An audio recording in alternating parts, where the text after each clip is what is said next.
দ্বিতীয় ধাপে উপজেলা পরিষদ নির্বাচনের ভোট গ্রহণ শুরু, চলবে বিকেল 4টা পর্যন্ত কঠোর নিরাপত্তা আইন শৃঙ্খলা বাহিনী। রাজধানীতে অটোরিকশা চালু রাখার নির্দেশ প্রধানমন্ত্রী, জানালেন ওবায়দুল কাদের, নিষিদ্ধ থাকবে 22টি মহাসড়কে। এবং হেলিকপ্টার দুর্ঘটনায় নিহত ইরানের প্রেসিডেন্ট রাইসির জানাজা আজ, চলছে 5 দিনের রাষ্ট্রীয় শোক।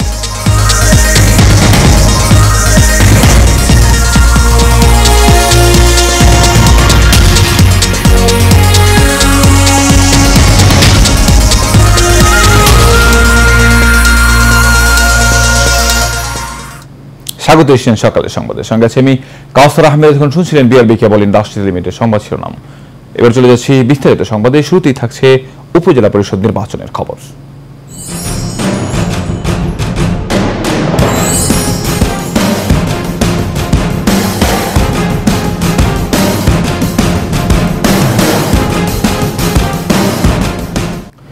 দ্বিতীয় ধাপের উপজেলা পরিষদ নির্বাচনের ভোট গ্রহণ শুরু হয়েছে। সকাল 8টায় শুরু হওয়া ভোট চলবে একটানা বিকেল 4টা পর্যন্ত। দ্বিতীয় ধাপে 156 উপজেলায় ভোট গ্রহণ অনুষ্ঠিত চলছে। এর মধ্যে 24টি উপজেলায় ইলেকট্রনিক ভোটিং মেশিন ইভিএম এর মাধ্যমে ভোট নেওয়া হচ্ছে। বাকিগুলোতে সরাসরি ভোট দিচ্ছেন ভোটাররা। এই ধাপে 157 উপজেলায় ভোট গ্রহণের কথা থাকলেও আদালতের নির্দেশে মৌলভীবাজার সদর উপজেলার নির্বাচন স্থগিত করেছে নির্বাচন কমিশন। তাই দ্বিতীয় ধাপে 156 উপজেলায় ভোটের লড়াই চলছে। 156 উপজেলায় মোট ভোট কেন্দ্র 13,016টি। নির্বাচন অবাধ, সুষ্ঠু ও শান্তিপূর্ণ পরিবেশে অনুষ্ঠানের লক্ষ্যে ইতিমধ্যে সব প্রস্তুতি সম্পন্ন করেছে ইসি। ভোটকে ঘিরে ইতিমধ্যেই মাঠে নেমেছে পুলিশ, বিজিবি, র্যাব সহ আইনশৃঙ্খলা বাহিনীর বিপুল সংখ্যক সদস্য। দ্বিতীয় ধাপের এই নির্বাচনে বিনা প্রতিদ্বন্দ্বিতায় নির্বাচিত হয়েছেন 22 জন প্রার্থী।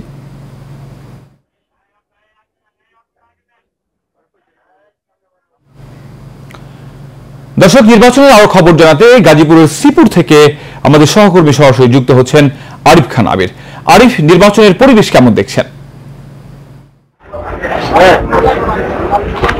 কাউসার, আপনি যেমনটি বলছিলেন যে 6ষ্ঠ উপজেলা পরিষদ নির্বাচনের দ্বিতীয় ধাপে যে নির্বাচন ছিল সেটি আজকে ভোট গ্রহণ শুরু হয়েছে সকাল 8টা থেকে। গাজীপুর জেলার 2টি উপজেলায় এই দ্বিতীয় ধাপে নির্বাচন হচ্ছে, শ্রীপুর এবং কালিয়াকৈর উপজেলায়। আমরা এখন রয়েছি শ্রীপুর উপজেলায়। এই শ্রীপুর উপজেলায় 148টি ভোট কেন্দ্রে কিন্তু একযোগে সকাল 8টায় ভোট গ্রহণ শুরু হয়েছে, যেটি বিরতিহীনভাবে বিকেল 4টা পর্যন্ত চলবে। এবার এই উপজেলায় কিন্তু হচ্ছে ব্যালটের মাধ্যমে ভোট গ্রহণ চলছে। এখানে চেয়ারম্যান প্রার্থী রয়েছেন 3 জন। আপনার আনারস প্রতীক নিয়ে লড়ছেন আব্দুল জলিল, ঘোড়া প্রতীক নিয়ে লড়ছেন জামিল হাসান এবং মোটরসাইকেল প্রতীকে লড়ছেন শামীম আহমেদ। এবং ভাইস চেয়ারম্যান পদেও, মহিলা ভাইস চেয়ারম্যান পদেও কিন্তু বেশ কয়েকজন প্রার্থী কিন্তু হচ্ছে প্রতিদ্বন্দ্বিতা করছেন এবং তারা যেটা বলছেন যে এখানে প্রতিদ্বন্দ্বিতামূলক নির্বাচন হবে। আপনি দেখতে পাচ্ছেন যে ভোটারদের কিন্তু একটি লাইন রয়েছে এবং সেই লাইনে দাঁড়িয়ে কিন্তু হচ্ছে ভোটাররা তারা ভোট দিচ্ছেন। এবং সবকিছু মধ্যে বলা যায় যে আপনার এখন যে পরিস্থিতি রয়েছে সব পরিস্থিতি কিন্তু হচ্ছে আপনার শান্ত এবং স্বাভাবিক রয়েছে, যেহেতু ভোট গ্রহণ শুরু হওয়ার আপনার প্রায় আধা ঘন্টা পার হয়েছে, যার কারণে কিন্তু এখন পর্যন্ত বলা যায় যে পরিস্থিতি শান্ত। আমরা কিছুক্ষণ পর আগে কথা বলেছিলাম গাজীপুরের যিনি জেলা প্রশাসক এবং এই নির্বাচনটি যিনি মনিটরিং করছেন, তিনি আসলে বলছিলেন যে আপনার এই নির্বাচনের যে আপনার এই আইন শৃঙ্খলা পরিস্থিতি নিয়ন্ত্রণ করতে কিন্তু হচ্ছে পুলিশ, সে পাশাপাশি র্যাব এবং বিজিবি মোতায়েন হয়েছে এবং নির্বাহী ম্যাজিস্ট্রেট রয়েছে 10 জন এবং জুডিশিয়াল ম্যাজিস্ট্রেট রয়েছে 10 জন এবং পাশাপাশি আপনার হচ্ছে আনসার ব্যাটালিয়ন সদস্যরা তারা এই নির্বাচনের কিন্তু হচ্ছে নিরাপত্তার দায়িত্ব পালন করছে। আমরা এখন রয়েছি নগরলা সরকারি প্রাথমিক ভোট কেন্দ্র, যেহেতু একদম সকাল, সেক্ষেত্রে কিন্তু হচ্ছে ভোটারদের উপস্থিতিটা হচ্ছে আশানুরূপ ভাবে হচ্ছে কিছুটা কম, তবে বেলা বাড়ার সাথে সাথে ভোটার উপস্থিতি বাড়বেন বলে এখানকার যে প্রার্থী রয়েছেন এবং যারা সংশ্লিষ্ট রয়েছেন তারা কিন্তু বলছেন। তো শান্তিপূর্ণ ভোট গ্রহণের সকল প্রস্তুতি নিয়েছে প্রশাসন। দর্শক, উপজেলা পরিষদ নির্বাচনের সর্বশেষ খবর জানাতে গাজীপুরের শ্রীপুর থেকে যুক্ত হয়েছিলেন সহকর্মী আরিফ খান আবির। আপনাকে ধন্যবাদ। এবার অন্যান্য প্রসঙ্গ। নিম্ন মানুষের কথা মাথায় রেখেই ব্যাটারি চালিত অটোরিকশা চালু রাখার নির্দেশ দিয়েছেন প্রধানমন্ত্রী। সকালে ওলামা লীগ আয়োজিত অনুষ্ঠানে এই কথা জানিয়েছেন আওয়ামী লীগের সাধারণ সম্পাদক এবং সড়ক পরিবহন ও সেতু মন্ত্রী ওবায়দুল কাদের। পাল্টা নিষেধাজ্ঞা যে প্রতিক্রিয়া বাংলাদেশে দ্রব্যমূল্যের উপর, জ্বালানির উপর, আজকে ডলারের উপর বিভিন্নভাবে আসছে, এইসব কথা বিবেচনা করে নেত্রী সিটি এলাকা ব্যাটারি চালিত গাড়ি বন্ধের যে নির্দেশ সেটা পরিবর্তন করে চালু রাখা তিনি নির্দেশ দিয়েছেন। ইরানের প্রেসিডেন্ট ইব্রাহিম রাইসি ও অন্যান্যদের মরদেহ উদ্ধার করা হয়েছে। মরদেহগুলো তাবরিজ শহরে পাঠানো হয়েছে। প্রেসিডেন্ট রাইসির জানাজা আজ তাবরিজেই অনুষ্ঠিত হবে। সোমবার ইরানের ইসলামী বিপ্লবী গার্ডস কর্পসের সাথে সংযুক্ত দেশটির বার্তা সংস্থা তাসনিম জানাজার খবরটি জানিয়েছে। রবিবার তাবরিজের উদ্দেশ্যেই ভ্রমণ করেছিলেন রাইসি ও তার সফর সঙ্গীরা। ইরানের পূর্ব আজারবাইজান প্রদেশের কর্মকর্তাদের বরাত দিয়ে তাসনিম আরও জানিয়েছে, প্রেসিডেন্টের পাশাপাশি তার নিহত সফর সঙ্গীদের জানাজা হবে সেখানেই। তার আগে মরদেহগুলো তাবরিজের একটি ফরেনসিক বিভাগে রাখা হবে। হেলিকপ্টার বিধ্বস্ত হয়ে ইরানের প্রেসিডেন্ট ইব্রাহিম রাইসি ও পররাষ্ট্রমন্ত্রী হুসেইন আমির আবদুল্লাহিয়ানের মৃত্যুতে ইরানের সর্বোচ্চ নেতা আয়াতুল্লাহ আলী খামেনি ইরানের 5 দিনের শোক ঘোষণা করেছেন। হেলিকপ্টার বিধ্বস্তের ঘটনায় ইরানের প্রেসিডেন্ট ইব্রাহিম রাইসির মৃত্যুতে দেশটির অন্তর্বর্তীকালীন প্রেসিডেন্ট হিসেবে মোহাম্মদ মুখবিরের নাম অনুমোদন করেছেন দেশটির সর্বোচ্চ ধর্মীয় নেতা আয়াতুল্লাহ খামেনি। তিনি 2 মাস এ দায়িত্ব পালন করবেন। ইরানের সংবিধান অনুযায়ী ক্ষমতাসীন প্রেসিডেন্ট মারা গেলে বা কোনো কারণে দায়িত্ব পালনে সক্ষম না হলে রাষ্ট্র পরিচালনার দায়িত্ব নেবেন ভাইস প্রেসিডেন্ট। পরবর্তী 50 দিনের মধ্যে নতুন নির্বাচনের আয়োজন করতে হবে এবং নতুন প্রেসিডেন্ট বেছে নিতে হবে। নির্বাচন না হওয়া পর্যন্ত প্রেসিডেন্টের দায়িত্ব সামলাবেন ভাইস প্রেসিডেন্ট। নতুন প্রেসিডেন্ট যিনি হন না কেন তাকে ইরানের সর্বোচ্চ নেতার অনুমোদন নিতে হবে। ইরানের রাষ্ট্রের প্রধান হিসেবে ভূমিকা পালন করেন সর্বোচ্চ নেতা আয়াতুল্লাহ আলী খামেনি। ক্ষমতা কাঠামোর এরপরে রয়েছেন প্রেসিডেন্ট, তাকে সরকারের প্রধান হিসেবে বিবেচনা করা হয়। ভিন্ন প্রসঙ্গ, প্রধানমন্ত্রী শেখ হাসিনার সরাসরি নির্দেশেই বঙ্গবন্ধু সৈনিক লীগের কমিটি পরিচালিত হয় জানিয়ে আওয়ামী লীগের প্রচার ও প্রকাশনা সম্পাদক ডক্টর আব্দুস সোবহান গোলাপ নেতাকর্মীদের ঐক্যবদ্ধ থাকার আহ্বান জানিয়েছেন। রাজধানীর তেজগাঁও ঢাকা জেলা আওয়ামী লীগের কার্যালয়ে বঙ্গবন্ধু সৈনিক লীগের ঢাকা মহানগর উত্তর ও দক্ষিণের যৌথ সম্মেলনে প্রধান অতিথির বক্তব্যে আহ্বান জানান তিনি। এ সময় বঙ্গবন্ধু সৈনিক লীগের সভাপতি বীর মুক্তিযোদ্ধা আলহাজ হারুন রশিদ সিআইপি বলেন, গ্রামে গঞ্জে তথা বাংলার প্রতিটি ঘরে ঘরে সংগঠনকে পৌঁছে দিতে হবে। রাকিব মানিককে সাথে নিয়ে শহীদুল হক জীবন ও সামির আহমেদের ক্যামেরা আরো জানাচ্ছেন বাতিন বিপ্লব। ঢাকঢোল আর মুহুর্মুহু স্লোগানে মুখরিত রাজপথ ধরে স্রোতের মতো আসা নেতাকর্মীদের ভিড়ে নির্ধারিত সময়ের আগেই কানায় কানায় পরিপূর্ণ হয়ে ওঠে ঢাকা জেলা আওয়ামী লীগের কার্যালয়। বঙ্গবন্ধুর স্বাধীনতা, ৭১ পরবর্তী বাংলাদেশ এবং 5 বারের প্রধানমন্ত্রী শেখ হাসিনাকে হৃদয়ে ধারণ করে একটি স্বপ্নের বাংলাদেশ বিনির্মাণে যারা অক্লান্ত পরিশ্রম আর দুরন্ত সাহস নিয়ে এগিয়ে চলছে তাদেরই একজন বীর মুক্তিযোদ্ধা আলহাজ হারুন রশিদ সিআইপিকে ঘিরেই এই সম্মেলন। দীর্ঘ ২৭ বছরের লালিত স্বপ্নে যিনি সাফল্যের ধারাবাহিকতা এনে দিয়েছেন, লাল সবুজের পতাকাবাহী সেই বীর সন্তানের নেতৃত্বে দুর্বার গতিতে এগিয়ে চলা সংগঠনের ঢাকা মহানগর উত্তর ও দক্ষিণের যৌথ সম্মেলনকে কেন্দ্র করে নেতাকর্মীদের মাঝে উচ্ছ্বাসের ঢেউ খেলে যায়। এ যুগের শার্লক হোমস কিংবা হ্যামিলনের বাসিওয়ালার চেয়েও নেতাকর্মীদের কাছে বেশি কিছু বীর মুক্তিযোদ্ধা আলহাজ হারুন রশিদ সিআইপি। তাই তো নেতাকর্মীদের মুখে ওই একটি নামের রব উঠেছে।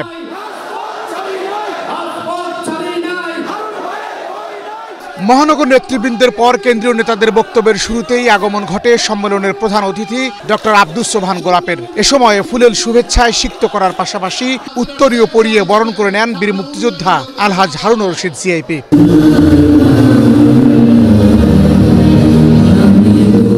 জাতীয় সঙ্গীতের মুগ্ধতায় শুদ্ধতা ছড়িয়ে শুরু হয় শীর্ষ নেতাদের বক্তব্য, যেখানে প্রত্যেকে অকপটে স্বীকার করেন আলহাজ হারুন রশিদ সিআইপির অবদানের কথা। এবং এই মহামনের সম্মেলনটা হচ্ছে অত্যন্ত আড়ম্বরপূর্ণভাবে জননেত্রী শেখ হাসিনার নেতৃত্ব মেনে বাংলাদেশ আওয়ামী লীগের নির্দেশনা মেনে আমাদের সংগঠনকে এগিয়ে নিতে হবে।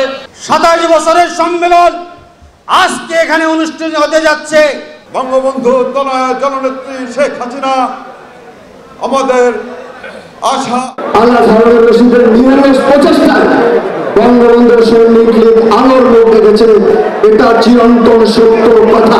18ই নভেম্বর আমাদের প্রথম জাতীয় কাউন্সিল অনুষ্ঠিত হয় এবং সেই কাউন্সিলে জনাব হারুনুর রশিদ সভাপতি নির্বাচিত হয়। সারা জীবনের জন্য তার কাছে কৃতজ্ঞ। আমরা আশা করব আমাদের এই গার্ডিয়ানশিপ যেন উনি কোনোদিন প্রত্যাহার না করেন, আমরা তার দীর্ঘায়ু কামনা করি। সম্মান ও মর্যাদার সহিত আজকে আমরা রাজনীতির আলোচনা করতে পারি, রাজনীতি করতে পারতেছি। আলহাজ হারুনুর রশিদ সাহেবের বলিষ্ঠ নেতৃত্বে সারা বাংলাদেশে সুসংগঠিত হচ্ছে বঙ্গবন্ধু সৈনিক লীগ। অপশক্তির বিরুদ্ধে যারা এই বাংলাদেশের আমার স্বাধীনতাকে মানতে পারে নাই, যারা বঙ্গবন্ধুকে হত্যা করেছিল, ওই খুনি চক্রের বিরুদ্ধে আপনারা রুখে দাঁড়াবেন।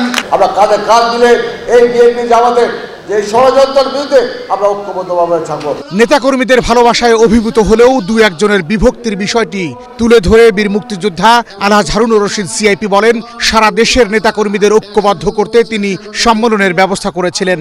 এখনো যারা বিচ্ছিন্নভাবে দূরে থাকার চেষ্টা করছে তাদের মূল স্রোতের সাথে থাকারও আহ্বান জানান এই বীর মুক্তিযোদ্ধা। শক্তিশালী করার জন্য আমি মাননীয় প্রধানমন্ত্রী আজকে শক্তিশালী করার জন্য আজকে বঙ্গবন্ধু সৈনিক লীগ দিয়েছে।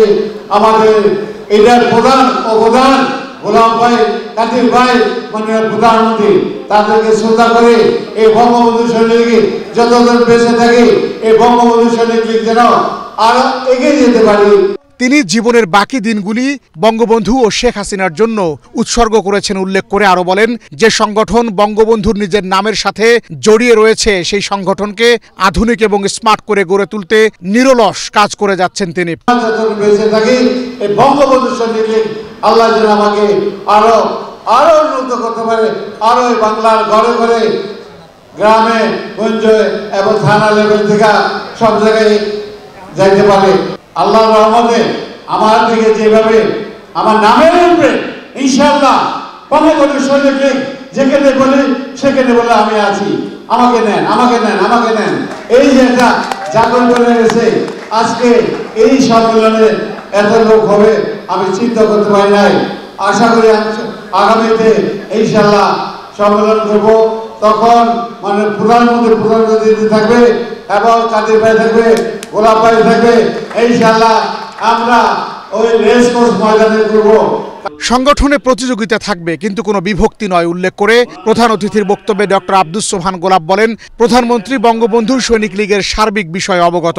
তার নির্দেশনা এবং সাধারণ সম্পাদক ওবায়দুল কাদেরের পরামর্শে তিনি অনুষ্ঠানে উপস্থিত হয়েছেন বলেও যোগ করেন। আমি কেন্দ্রীয় কমিটিকে অনুরোধ করেছি ওরা বসে আবার পুনর্বিবেচনা করতে পারবে, সেই ক্ষমতা আমাদের আছে, সেই অধিকার আমাদের আছে। কাজে আপনারা এখানে হাউসটা শান্তিপূর্ণভাবে রেখে মাননীয় প্রধানমন্ত্রীর নির্দেশে ওবায়দুল কাদেরের পরামর্শে কিন্তু আমি এখানে আসছি। সংগঠনের সুনাম অক্ষুণ্ণ রেখে সবাইকে ঐক্যবদ্ধ থাকার আহ্বান জানিয়ে ঢাকা মহানগর উত্তর ও দক্ষিণের কমিটি ঘোষণা করেন ডক্টর আব্দুস সোবহান গোলাপ। সভাপতি ইঞ্জিনিয়ার এ.কে মুজিবুর রহমান, জনাব অ্যাডভোকেট মোহাম্মদ আবুল বরকত সেলিয়াবাদ সহসভাপতি। তারপর আয়োজন সহসভাপতি দিয়েছে বর্তমান আহ্বায়ক কমিটির যুগ্ম আহ্বায়ক জনাব মোহাম্মদ আবুল হোসেন, সাবেক ছাত্রলীগ নেতা, রাজপথে লড়াকু সৈনিক জনাব রতন রায় চৌধুরী, সাধারণ সম্পাদক বর্তমান আহ্বায়ক কমিটির যুগ্ম আহ্বায়ক জনতা জনাব ইঞ্জিনিয়ার আব্দুল আল মামুন, বঙ্গবন্ধু সৈনিক লীগ ঢাকা মহানগর দক্ষিণ কমিটি দক্ষিণ শাখা সভাপতি, বর্তমান যে আগের যে আহ্বায়ক কমিটি ছিল আহ্বায়ক কমিটির যুগ্ম আহ্বায়ক জনাব মোহাম্মদ মঞ্জুরুল ইসলাম বাহা সভাপতি, সহসভাপতি বর্তমান আহ্বায়ক কমিটির যুগ্ম আহ্বায়ক জনতা আমির মোহাম্মদ ইসমাইল হোসেন, জনতা জনাব মোহাম্মদ আবুল কালাম আজাদ সাধারণ সম্পাদক হিসাবে তার নাম ঘোষণা নির্বাচিত হয়েছে। কমিটি নিয়ে কারো কোনো প্রশ্ন থাকলে লিখিতভাবে তা জানানোর পরামর্শ দিয়েছেন ডক্টর আব্দুস সোবহান গোলাপ। আমি কেন্দ্রীয় কমিটিকে অনুরোধ করেছি বাতেন বিপ্লব, এশিয়ান টেলিভিশন, ঢাকা। এশিয়ান টেলিভিশনের চেয়ারম্যান ও বঙ্গবন্ধু সৈনিক লীগের কেন্দ্রীয় কমিটির সভাপতি বীর মুক্তিযোদ্ধা আলহাজ হারুন রশিদ সিআইপিকে ফুলেল শুভেচ্ছা জানিয়েছেন বঙ্গবন্ধু সৈনিক লীগের ঢাকা মহানগর উত্তর ও দক্ষিণ কমিটির নবনির্বাচিত সভাপতি ও সাধারণ সম্পাদকরা। রাজধানীর নিকেতনে এশিয়ান টেলিভিশনের কার্যালয়ে প্রথমে বঙ্গবন্ধু সৈনিক লীগের ঢাকা মহানগর উত্তরের সভাপতি ইঞ্জিনিয়ার একে মুজিবুর রহমান ও সাধারণ সম্পাদক ইঞ্জিনিয়ার আব্দুল আল মামুন ফুল দিয়ে শুভেচ্ছা জানান। এরপর বঙ্গবন্ধু সৈনিক লীগের ঢাকা মহানগর দক্ষিণের কমিটির সভাপতি মোহাম্মদ মঞ্জুর ইসলাম বাহার ও সাধারণ সম্পাদক মোহাম্মদ আবুল কালাম আজাদ ফুল দিয়ে শুভেচ্ছা জানান। এ সময় সংগঠনকে এগিয়ে নেওয়ার প্রত্যয় ব্যক্ত করেন তারা।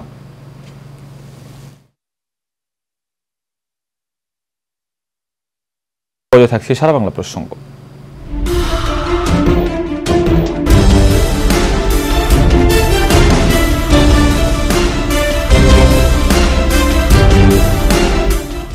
আবার উপজেলা পরিষদ নির্বাচনের খবর। এ পর্যায়ে নির্বাচনের খবর জানাতে রংপুরের মিঠাপুকুর থেকে আমাদের সাথে সরাসরি যুক্ত হচ্ছেন সহকর্মী বাদশা ওসমানী।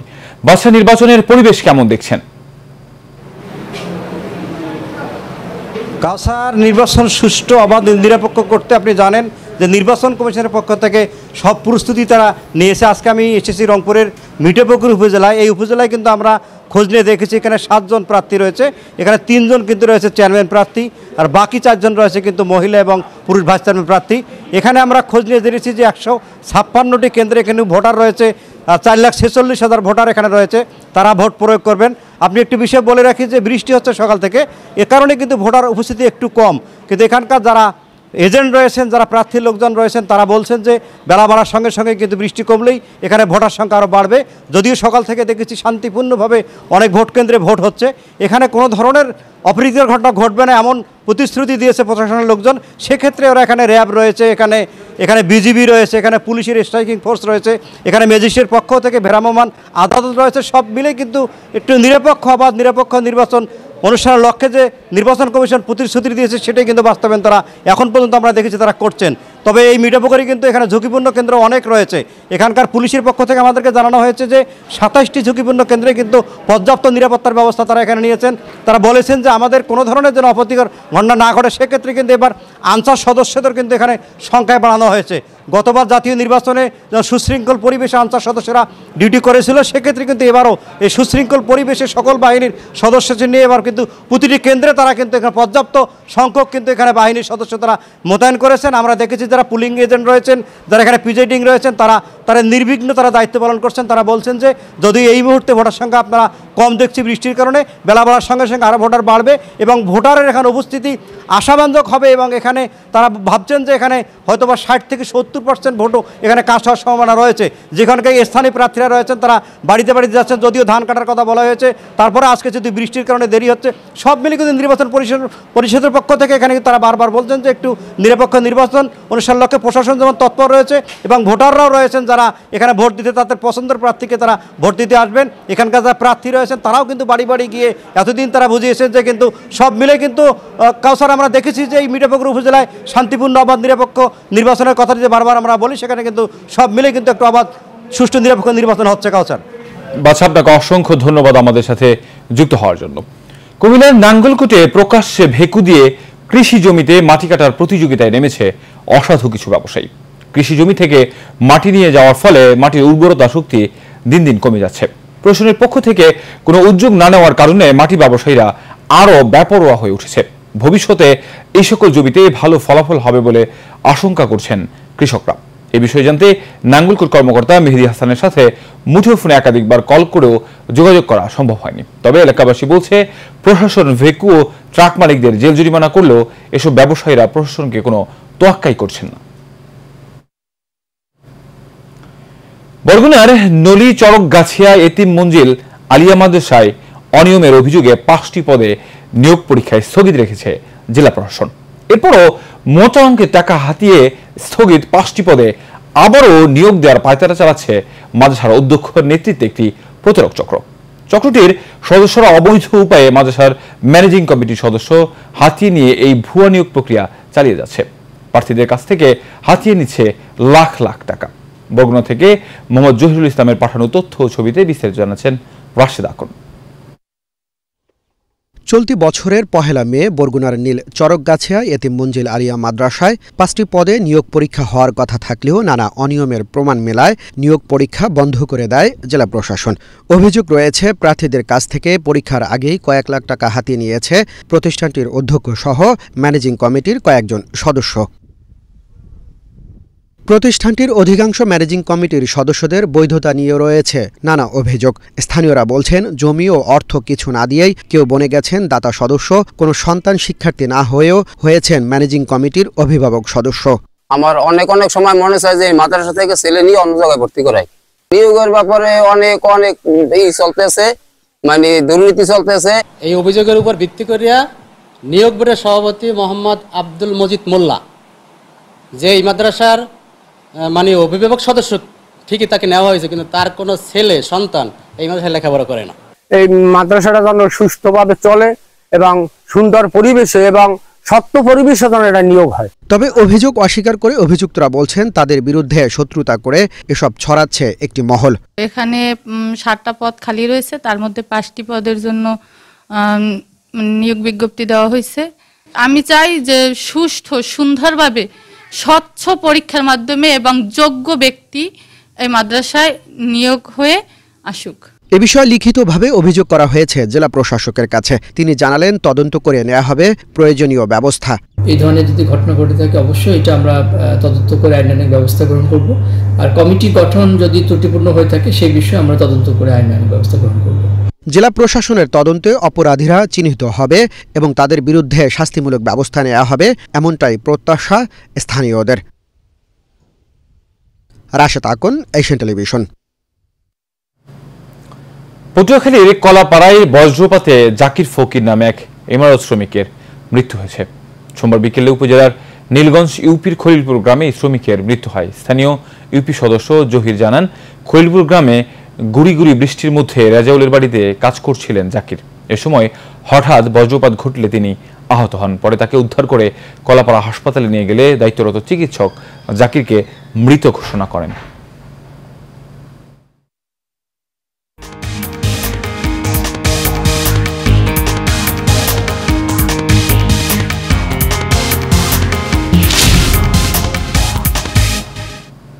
এবার আন্তর্জাতিক প্রসঙ্গ। ইসরায়েলের প্রধানমন্ত্রী বেনিয়ামিন নেতানিয়াহুর বিরুদ্ধে গ্রেফতারি পরোয়ানা জারির অনুরোধ করেছেন আন্তর্জাতিক অপরাধ আদালতের প্রধান কৌঁসুলি করিম খান। সোমবার এক বিবৃতিতে এই তথ্য নিশ্চিত করেছে প্রসিকিউটর অফিস।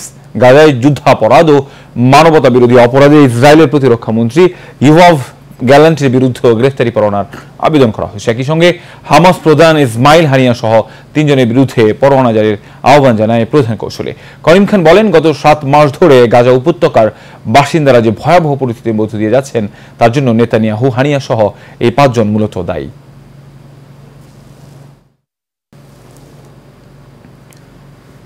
জাতীয় গৃহায়ণ কর্তৃপক্ষ কর্মচারী ইউনিয়ন কর্তৃক নির্বাচনে প্রতিদ্বন্দ্বিতায় নির্বাচিত হওয়ায় উক্ত সংগঠনকে সুন্দরভাবে পরিচালনা করার লক্ষ্যে গতকাল এক মত বিনিময়ে সভার আয়োজন করা হয়। এ সময় প্রধান অতিথি হিসেবে উপস্থিত ছিলেন জাতীয় গৃহায়ণ কর্তৃপক্ষ কর্মচারী ইউনিয়নের সভাপতি একেএম শামসুদ্দোহা পাটোয়ারি এবং বিশেষ অতিথি হিসেবে উপস্থিত ছিলেন উক্ত সংগঠনের সাধারণ সম্পাদক মোহাম্মদ মোস্তফা কামাল শাহিন সহ উক্ত সংগঠনের কর্মচারী ও কর্মীবৃন্দরা। এ সময় তারা জাতীয় গৃহায়ণ কর্তৃপক্ষ কর্মচারী ইউনিয়ন সংগঠনটির সর্বাধিক উন্নয়নের লক্ষ্যে কাজ করে যাবেন বলে জানান।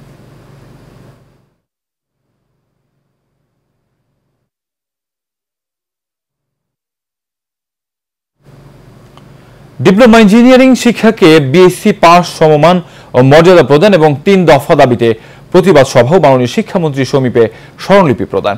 গতকাল বাংলাদেশে পিডব্লিউডি ডিপ্লোমা প্রকৌশলী সমিতি কর্তৃক কারিগরি শিক্ষাকে মর্যাদা প্রদান ও সমাজে গ্রহণযোগ্যতা বৃদ্ধির প্রয়াসে শিক্ষা মন্ত্রণালয় কর্তৃকের আয়োজন করা হয়। এ সময় প্রধান অতিথি হিসেবে উপস্থিত ছিলেন পিডব্লিউডি ডিপ্লোমা প্রকৌশলী সমিতির সভাপতি মোহাম্মদ রায়হান মিয়া। বিশেষ অতিথি হিসেবে উপস্থিত ছিলেন আইজিএবি সাধারণ সম্পাদক শামসুর রহমান, বীর মুক্তিযোদ্ধা একেএম আব্দুল মোতালেব সহ অ্যাসোসিয়েশনের অনেক নেতৃবৃন্দ।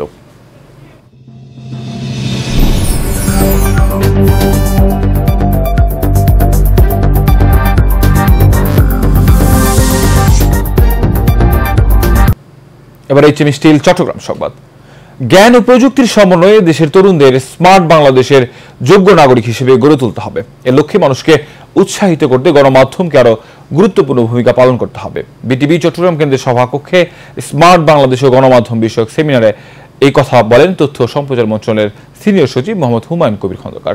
বিটিভি চট্টগ্রামের জেনারেল ম্যানেজার নুর আনোয়ার হোসেন নজুর সভাপতিত্বে সেমিনারে মূল প্রবন্ধ উপস্থাপন করেন প্রিমিয়ার বিশ্ববিদ্যালয়ের অধ্যাপক ডক্টর তৌফিক সাইদ। সেমিনারে বিটিভি চট্টগ্রামের বিভিন্ন শাখার কর্মকর্তা ও বিভিন্ন গণমাধ্যমের সাংবাদিকবৃন্দ অংশগ্রহণ করেন।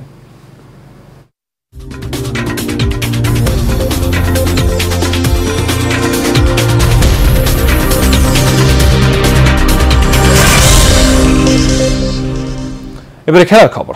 টি-20 বিশ্বকাপের জন্য শেষবারের মতো প্রস্তুতি নিতে যুক্তরাষ্ট্রের বিপক্ষে 3 ম্যাচের সিরিজ খেলতে নামছে সফরকারী বাংলাদেশ।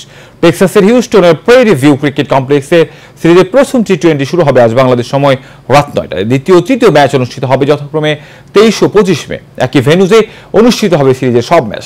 3 ম্যাচের টি-20 সিরিজ শেষে 28 মে বিশ্বকাপের অফিসিয়াল প্রস্তুতি ম্যাচে আবারও মুখোমুখি হবে বাংলাদেশ ও যুক্তরাষ্ট্র। ফলে একই ভেন্যুতেই 4বার মুখোমুখি হবে দু দল। প্রথম ম্যাচটি দু দলের কাছে ঐতিহাসিক হতে যাচ্ছে, কারণ প্রথমবারের মতো টি-20 ফরম্যাটে দেখা হবে দু দলের। দর্শক, শেষ করবে এশিয়ান সকালের সংবাদের আগে বিআরবি কেবল ইন্ডাস্ট্রি লিমিটেড সংবাদ শিরোনাম জানাবো আরো একবার।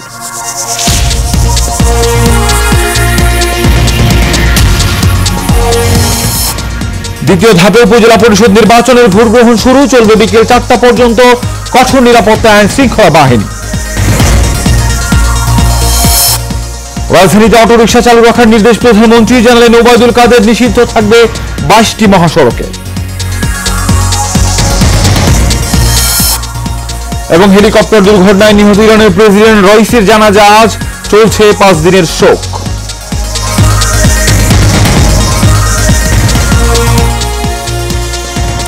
এশিয়ান সকালের সংবাদ এ পর্যন্তই। পরের সংবাদ দেখার আমন্ত্রণ রইল। ধন্যবাদ সবাইকে।